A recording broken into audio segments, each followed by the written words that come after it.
Most people believe the man in the camouflage jacket and military-grade backpack is the ultimate survivor. They see the tactical boots and the rugged gear and see a professional.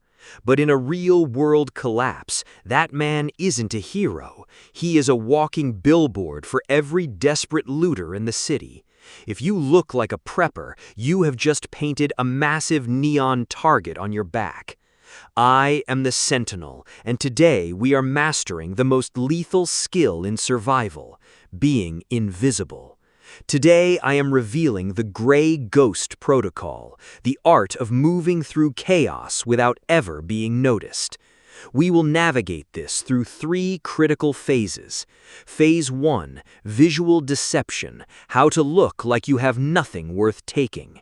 Phase 2, behavioral camouflage, correcting the subtle mistakes in how you walk and talk. And Phase 3, the stealth kit, everyday items that function better than military gear. But before we can master the shadows, we must address the lie that has made you a target. To survive the reality of tomorrow, we must first shatter the illusions of today. Let's begin with the most dangerous trap, the illusion of protection. We have been conditioned to believe that survival requires a specific look. You spend thousands on high-end plate carriers, camouflage patterns designed for a jungle you don't live in, and tactical backpacks covered in webbing. When you put that gear on, you feel like a fortress. You feel prepared. I call it the illusion of protection. In a stable world, that gear shows your dedication. But in a collapsed world, it is a neon sign that screams one thing to everyone watching: I have supplies. To a starving crowd or a desperate looter, you don't look like a professional soldier, you look like a walking treasure chest. Your rugged look doesn't intimidate them, it invites them to hunt you. They know that inside that $300 bag is the food, water, and medicine they need to survive another night. By trying to look prepared, you've surrendered the greatest advantage a survivor can have: anonymity. But don't just take my word for it. History has a brutal way of proving that the most visible are often the first to fall. If you believe gear equals safety, you're ignoring the blood-stained pages of history. Look at the siege of Sarajevo in the 1990s. When the city collapsed, the men who dressed like soldiers were the first ones sniped or hunted by local militias. Why? Because they were seen as either a threat to be removed or a walking jackpot of expensive equipment. The survivors weren't the ones in high-end camo, they were the gray men, the ones who looked tired, poor, and completely invisible. In every major riot or social breakdown, from 1992 Los Angeles to the modern streets of Argentina, the pattern is the same. Predators do not waste energy on empty targets. They hunt the ones who look prepared. When you walk out of your house looking like an elite operator, you are broadcasting that you have food, ammo, and medicine. You are choosing to be a prize in a world of starving hunters. History proves that your best defense isn't a plate carrier, it's being completely overlooked. It's time to stop acting like a target and start living by the code of the ghost. Here is the blueprint to disappear in plain sight. Let's begin with Phase 1, visual deception. The goal of visual deception is simple: look like a man who has nothing left to lose and nothing worth taking. If you walk out the door looking like a military contractor, you are telling the world that your backpack is full of MREs, medicine, and high-end gear. Do not wear multicam, do not wear olive drab tactical pants, and absolutely do not wear anything with American flags or morale patches. In a collapse, patriotism makes you a target for hostile groups. Instead, wear what we call earthy urban tones: faded navy blue, dull brown, charcoal gray, an old worn-out mechanic's jacket or a cheap, oversized hoodie as your best armor. It hides the outline of your body, and more importantly, it hides the outline of any weapons or radios you might be carrying. Your boots shouldn't be shiny, brand-new combat boots. Scuff them up, rub dirt on your jacket, let your beard grow out for a few days. You want to look tired, defeated, and poor.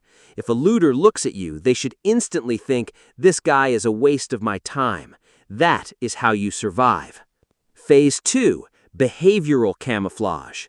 You can wear the right clothes, but if you walk like a soldier, you will still be hunted.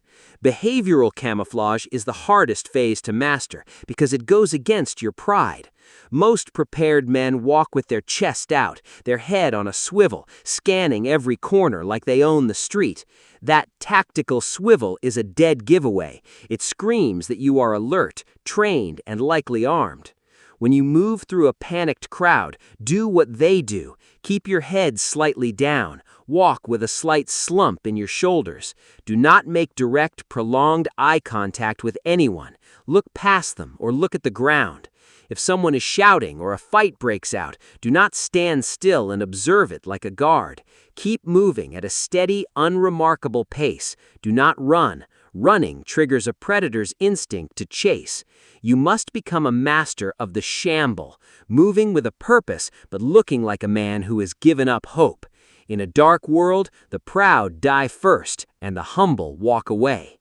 Listen closely. If you've made it this far, it means you have the maturity to accept the hard truths of survival.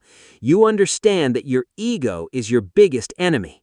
If you refuse to be a statistic in the coming collapse, hit the subscribe button right now. Join the ranks of the Sentinels. We rely on logic, stealth, and preparation, not fantasy. Now, let's look at the gear that will actually save your life. Phase 3, the Stealth Kit. Military-grade backpacks are covered in moly webbing, D-rings, and Velcro. They snag on everything, and they loudly announce that you are carrying premium supplies. To be a true gray ghost, you need a stealth kit. Swap that expensive tactical bag for an old, faded canvas messenger bag, a beat-up gym duffel, or even a heavy-duty reusable grocery bag. Inside that cheap exterior is where your real survival gear lives. When it comes to light, put away the 1,000-lumen tactical strobe lights. If you turn one of those on in a dark city, you are painting a sniper laser on yourself. Use a simple, dull red lens light, or better yet, learn to move using only your natural night vision. If you need to carry water, do not use a shiny metallic hydro-flask hanging from your belt. Put your water in a crushed, empty soda bottle. It looks like garbage to everyone else, but to you, it's life. The ultimate weapon of the gray ghost is deception. If someone corners you and demands your supplies, you don't pull out a shiny combat knife. You pull out a cheap, dirty wallet with 2 crumpled dollar bills and offer it with shaking hands. You give them the illusion of victory so you can keep your life. You are a mature adult. You don't need to look like a warrior. You just need to survive long enough to rebuild when the dust settles. Survival isn't an action movie, and you are not the main character. You are a father, a grandfather, a protector. Your only job is to keep your family alive when the lights go out. The Gray Ghost Protocol will keep you invisible on the streets, but stealth alone won't feed you. If you want to survive the long term, you need to know how to barter when paper money burns. Go back into the archives and watch my briefing on the new currency, the 7 weird household items that will be worth more than gold. And if you missed my protocol on getting real news when the radio dies, watch that immediately. Drop the ego, lose the tactical gear, become the ghost. Information is the only currency that matters in the dark. Stay sharp, stay prepared. I'll see you in the next briefing.